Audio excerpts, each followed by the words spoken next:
ಸಖತ್ ಖಾರ ಬಣ್ಣ ಮತ್ತು ರುಚಿ ಆಚಿ ಚಿಲ್ಲಿ ಪೌಡರ್. ಈ ಹಿಂದೆ ಕೇಂದ್ರ ಚುನಾವಣಾ ಆಯೋಗ ಮತ್ತು ಸರ್ಕಾರದ ವಿರುದ್ಧ ಸಮರ ಸಾರಿದ್ದ ರಾಹುಲ್ ಗಾಂಧಿ ಇದೀಗ ಮತಗಳು ಆರೋಪವನ್ನ ಮತ್ತೊಮ್ಮೆ ಮುನ್ನೆಲೆಗೆ ತಂದಿದ್ದಾರೆ. ಹೋರಾಟಕ್ಕೆ ಮುಂದಾಗ್ತಾ ಇದೆ ರಾಹುಲ್ ಗಾಂಧಿ. ದೆಹಲಿಯ ರಾಮಲೀಲಾ ಮೈದಾನದಲ್ಲಿ ಸಮಾವೇಶ ಇದೆ, ಓಟ್ ಚೋರಿ ಸಮಾವೇಶ. ಡಿಕೆ ಶಿವಕುಮಾರ್ ಅವರಿಗೂ ಕೂಡ ಪತ್ರ ಬಂದಿದೆ ಎಐಸಿಸಿಯಿಂದ. ಮತ್ತೆ ಮತಗಳ ವಿರುದ್ಧ ಹೋರಾಟಕ್ಕೆ ಇಳಿದಿದ್ದಾರೆ ರಾಹುಲ್ ಗಾಂಧಿ.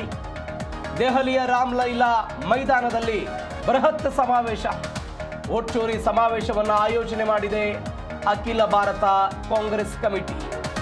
ಎಐಸಿಸಿ ವತಿಯಿಂದ ಓಟ್ ಚೋರಿ ಸಮಾವೇಶ ಇದೀಗ ಭಾನುವಾರ ನಡೆಯುತ್ತೆ. ಇದು ರಾಮಲೀಲಾ ಮೈದಾನದಲ್ಲಿ ಎಲ್ಲ ರಾಜ್ಯಗಳಿಂದಲೂ ಕೂಡ ಕೈ ಮುಖಂಡರು ಬರಬೇಕು ಅಂತ ಆಹ್ವಾನವನ್ನು ಕಳಿಸಲಾಗಿದೆ.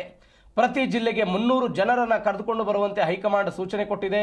ರಾಜ್ಯದಿಂದಲೇ ಸುಮಾರು 10,000 ಕೈ ಕಾರ್ಯಕರ್ತರು ದೆಹಲಿಗೆ ಪ್ರಯಾಣವನ್ನು ಬೆಳೆಸ್ತಾರೆ. ಅಂದರೆ ಕರ್ನಾಟಕದಿಂದ ಓಟ್ ಚೋರಿ ಅಭಿಯಾನದಲ್ಲಿ ಭಾಗವಹಿಸುವುದಕ್ಕೆ ಪ್ರಯಾಣವನ್ನು ಬೆಳೆಸ್ತಾರೆ. ಇದೇ ಭಾನುವಾರ ಸಿಎಂ ಡಿಸಿಎಂ ಸಚಿವರು ಕೂಡ ದೆಹಲಿ ಕಡೆ ಪ್ರಯಾಣವನ್ನು ಬೆಳೆಸ್ತಾರೆ. ಕೆಲ ಶಾಸಕರು ಕೂಡ ಹೋಗೋ ಸಾಧ್ಯತೆ ಇದೆ.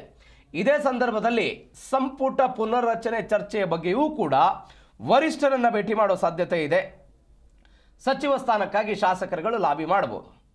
ಬಿಹಾರ ವಿಧಾನಸಭಾ ಚುನಾವಣಾ ಸಂದರ್ಭದಲ್ಲೂ ಕೂಡ ರಾಹುಲ್ ಗಾಂಧಿ ಮತಗಳ್ಳತನ ಆಗಿದೆ ಅನ್ನೋದನ್ನು ದೊಡ್ಡದಾಗಿ ಹೋರಾಟ ಮಾಡಿದ್ರು, ಅನೇಕ ರ್ಯಾಲಿಗಳನ್ನು ಮಾಡಿದ್ರು. ಕರ್ನಾಟಕದ ಮಹದೇವಪುರ, ಬೆಂಗಳೂರಿನ ಮಹದೇವಪುರ ವಿಧಾನಸಭಾ ಕ್ಷೇತ್ರ, ಕಲಬುರಗಿ ಜಿಲ್ಲೆಯ ಆಳಂದ ವಿಧಾನಸಭಾ ಕ್ಷೇತ್ರದಲ್ಲೂ ಕೂಡ ಮತಗಳು ಆಗಿದೆ ಅನ್ನೋದನ್ನು PPT ಪ್ರೆಸೆಂಟೇಷನ್ ಮುಖಾಂತರವೂ ಕೂಡ ಕೆಲವೊಂದಿಷ್ಟು ಅಂಕಿ ಸಂಖ್ಯೆಗಳನ್ನು, ದಾಖಲೆಗಳನ್ನು ಮುಂದಿಡುವ ಮೂಲಕ ಪ್ರಯತ್ನವನ್ನು ಮಾಡಿದ್ರು. ಇದಕ್ಕೆ ಚುನಾವಣಾ ಆಯೋಗ ಸ್ಪಷ್ಟನೆ ಕೊಟ್ಟಿತ್ತು. ದೂರನ್ನು ಸಲ್ಲಿಕೆ ಮಾಡಿ ಎನ್ನುವಂತಹ ಮಾತುಗಳನ್ನು ಕೂಡ ರಾಹುಲ್ ಗಾಂಧಿ ಅವರಿಗೆ ಹೇಳಿತ್ತು.